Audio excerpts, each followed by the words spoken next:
Hi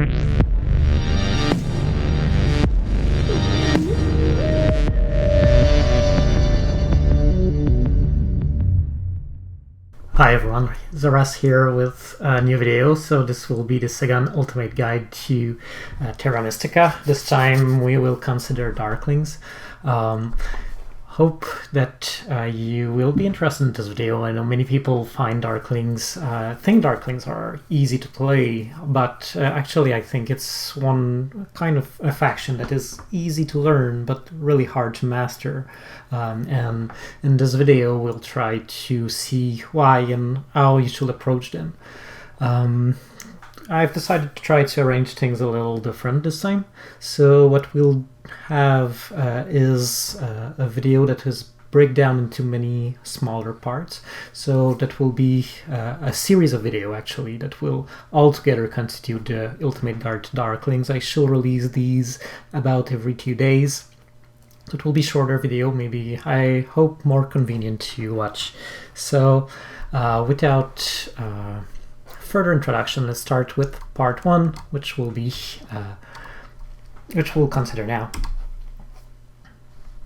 Alright, so that will be the different topic that we will tackle in this video. So first we'll spend some time to make some general considerations about Darklings, what's specific about this faction and what strategies which you should think about them.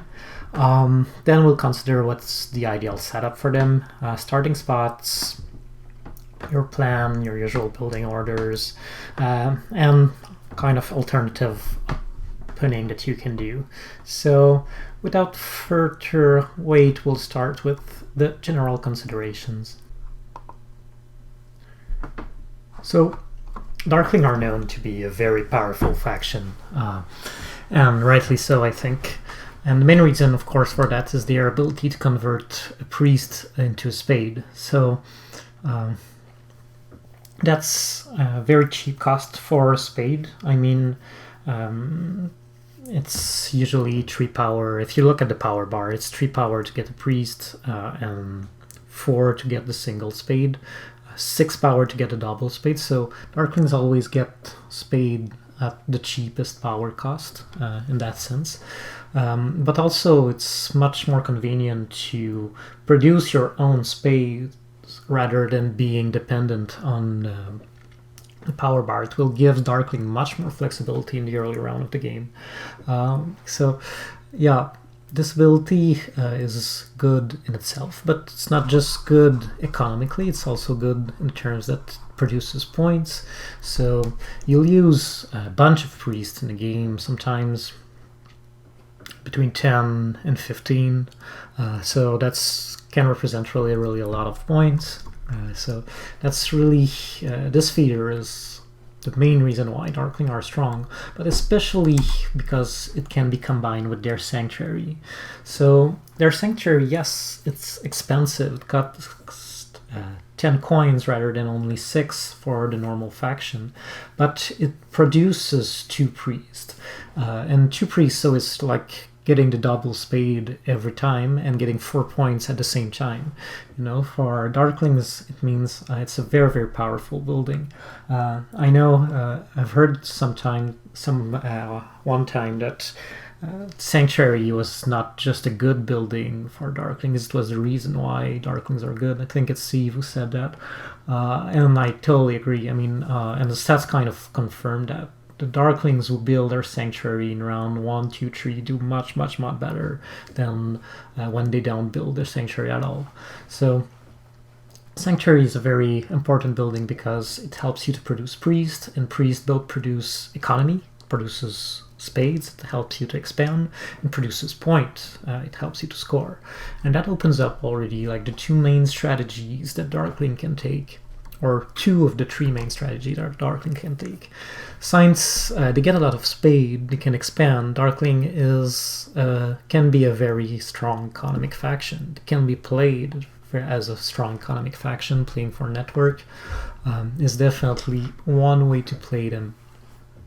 But also, since their priests produce 2 points, you can play to maximize this ability to just produce pure points. I mean, Darklings are maybe are one of the very few factions who can win by neither having network, neither having cult points, or just crumbs on both. So, and the reason why they can do that is that they have one of the best scoring tools in the game, this ability to convert their priest into 2 points while doing something useful economically. So that's the two of the 3 main ways of playing Darklings. And the third strategy that you can use when you're playing Darkling depends really on what Darklings start with. So Darkling, yeah, they start with 2 worker less than other factions, but they have this amazing opportunity to start with a priest, meaning that you can be the first one to send a priest in the call track. So very often it will worth not using this priest to dig, but to send it to the cult track. We'll talk a bit more later about the cult play for Darklings. But yeah, usually you will want to send this initial priest to the cult track. And then you also have this feature, which is, I think, it's not something you will think about so much, but just the fact that Darklings start with 1 bump on water and 1 bump on earth make them stronger than if it was fire or air, fire and air, say. And the reason for that, well, there's 2 reasons. First, we'll see Darklings especially like the events that give coins, and this event is on the earth track, and there's an event giving priest too, and this event is on the water track, so it's kind of good synergy from the start with the cult income that you want to hit. But also, it's usually the main favor that you'll pick in a game are Water 1 and Earth 1, principally Earth 1. And the fact that this kind of adds up with your initial cult start. So, in other words, Darkling start with 1 bump on the 2 cult, which correspond to the scoring favor, Water 1 and Earth 1, meaning that it's easy for them to get a little edge on everyone on these two cults, because they will start at 1, and there's a lot of chance that they will climb at least 2 with their favorite pick. Now, if you add to that 1 priest on ideally both of these cults, and if you can add some town that give you cult, I mean, you don't have to spend that much resources to win these cults. So I think just the fact that they start with 2 bumps on these cult track opens up so 2 bumps on these cult tracks, and the fact that they start with priest, it really opens up the possibility for them to play for cults. And Darklings can be very strong on cults too. So they have like these 3 strategies that are open to them, and I think that's really their strength. So they can play reasonably well with any of these strategies. I mean, all of them can work in the right circumstances.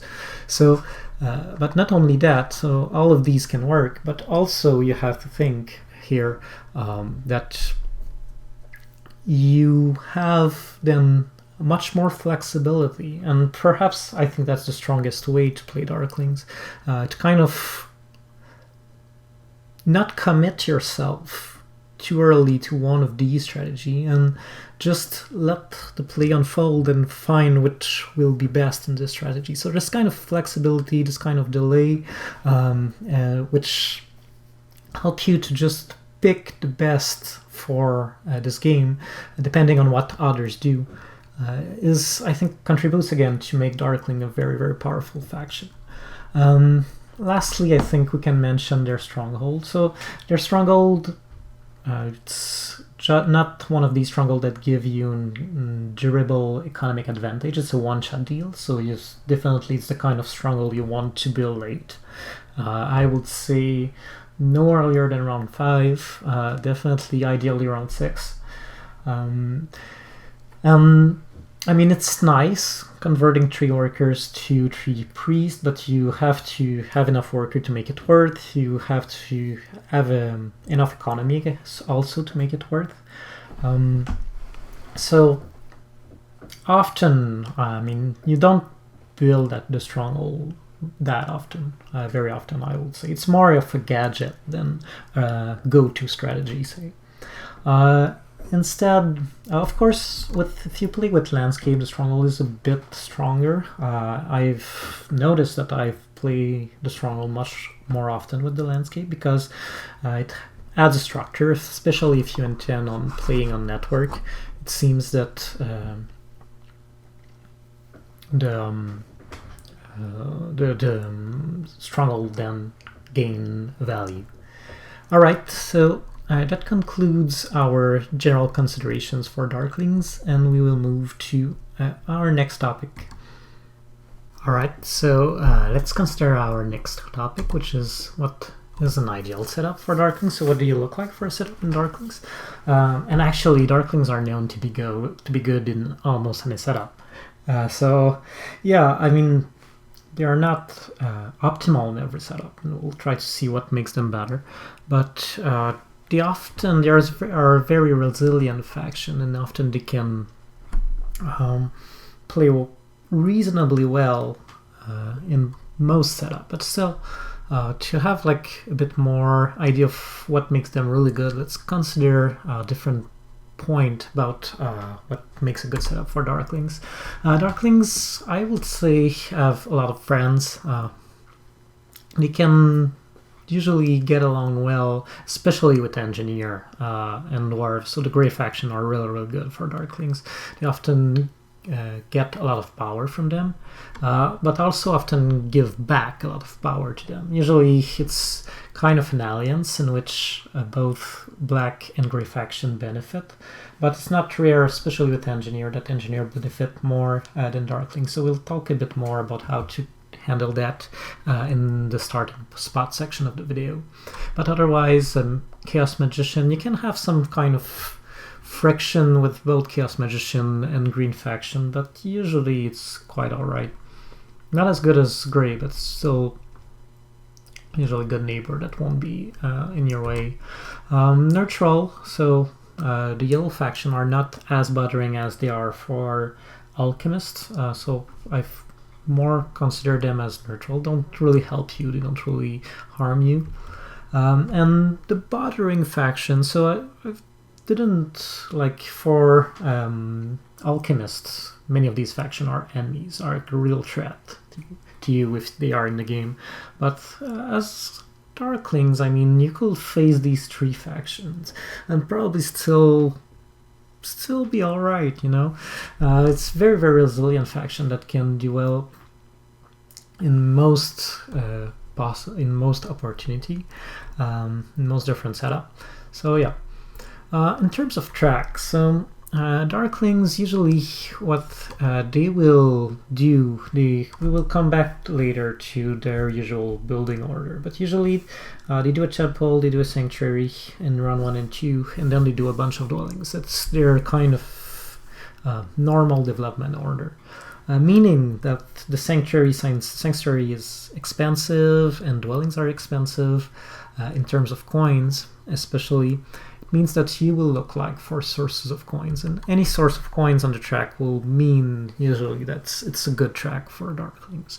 The more coin you can find on the track, better, because of their early priests and their Earth Call bump. Darklings are really well equipped to take advantage of these early coin events. So whether the best is the coin for every Earth Bomb that you get, the Spade event, so this event, which is really good for Darklings in the early round because it gives you a lot of coins and you need coins, but in the later rounds also because it will give you a lot of coins, but also because it's a good opportunity to score. So that's definitely your best event there, and usually the later the better, because that's when you can really take the most advantage of it. But early is not bad either. I mean, because the coin that you get early on will come very handful. The priest that you get initially, and usually you will, well, often you will send 2 early priests to the track, so you'll always get at least 4 coins from the temple. If it's in round 4 or sometimes in round 3, you might also score. We'll talk back on the question of the temple in round 2. I think that the stronghold is so potent, the sanctuary is so potent, that even with a temple event, you'll actually want to build your sanctuary in round 2. But we'll come back to this topic a bit later. But since you really want to build your sanctuary early, and since ideally, well, most of the time it will be in round 2, it means that sanctuary stronghold event in round 2 is good. It means a bit like if you had 5 extra points than a setup where there isn't, because you'll try to build it there. If not, you can delay it to the 3rd round. It's not as good, but it's okay. In some circumstances, maybe 25% of the time I delay my when there is an event there, I delay my sanctuary to round 3. Notice I've put the fire cult as an income for both, and that's because usually, well, that's especially true if you build it in round 2, because often in round 3 you will take water 1, but if you build it in round 2, you really want an economic favor with it. Almost never go for water 1 when you build your sanctuary round 2. So usually you'll take earth 1, and with sanctuary round 2, what you want is coins, a coin source. So you want the priest that comes with the sanctuary, of course, but you also want the favorite child that will give you a coin source, because again, you'll need a lot of coins to play Darklings. So usually you go for Fire 1, giving you 1 bump the Fire Cult, meaning that if you can be the first one to send a priest in Fire, you'll earn 2 extra workers for this round, and 2 extra early workers can be really good. So definitely something to consider. So it's not as good on the air call, because I usually never go for air 2 with Darklings. It means, it takes very special circumstances for me to go air 2, because Darkling don't need the power spade event, the power spade action on the power bar, so the power bar action. So the only thing that really interests them usually is the coins, and if you're going to just for the coins, you are better to go for Fire 1, because Fire 1 is more or less the equivalent of getting the 7 coin action every round. So yeah, we'll come back on this topic, but it's better to have the Fire Cult income on the track. Otherwise, I think that Sanctuary round 4 is too late, it's too expensive, and it's also too early for your Stronghold. So usually an event of Sanctuary Stronghold in round 4 is just like the place where you don't want to build it. It's not the deal breaker. If there's an event there, it just means that you will miss on 5 points that you could have done. So it's not a deal breaker, but you prefer to not have this event end. Then, as I said, in the early rounds, so especially round 2, 3, 4, Darklings will build a bunch of dwellings, so they like dwellings event. But they also like the water dwelling event early, because it gives them a priest. So you can send a priest. If you send your initial priest to water, that guarantee you that you'll get the priest back, plus the 1 power you get from getting up on the water track. And the cold position you get on water, which probably will give you a point later, so it's really worth it. So yeah, Darklings will like this event. We'll see also some trick that you can do, some kind of trick opening that you can do when this event is here, which are kind of fun. So yeah, well, it's definitely an event to look for. Otherwise, well, again, definitely not a deal breaker, and even not necessary. Just mention it, that because Darklings are one of these factions that will do their Stronghold late, if they do it at all. Well, if there is a Stronghold Sanctuary event in the last rounds, you want it to be the round 6. Sometimes you can do your Stronghold on round 5, but to me, it means a less efficient game than if you can get it around 6. So you can really want for... again, one of the very strong point for Darklings is their flexibility. We'll see once they get their stronghold up, they do a bunch of dwellings, and then they can do pretty much anything. So in terms of scoring, pretty much everything go in these later rounds. You can take advantage of pretty much everything. But again, stronghold, sanctuary round 4 is what you don't want. In terms of bonus tiles, often you want, since you build your sanctuary early, and Darklings will build their sanctuary even if there is no sanctuary event. As I said, even with a temple event, personally I prefer to still build a sanctuary. And I'll come back to this point, but so if it's the spade event in round 2, I don't build a bunch of dwellings, I build a sanctuary. If it's the dwelling event, sometimes I'll build a bunch of dwellings, but most of the time I still build a sanctuary. So you really often have an early sanctuary, meaning that you can use this bonus. So it's good for Darklings.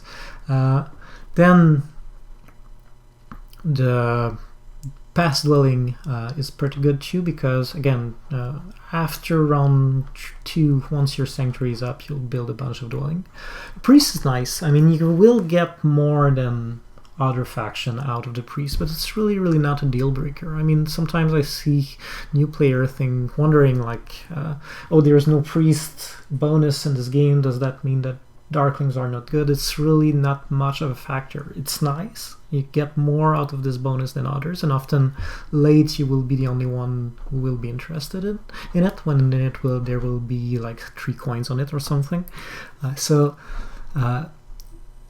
But if it's there, if it's not there, it's definitely not your first criterion to pick Darklings. It's just like a nice little plus that you get over others if it's there.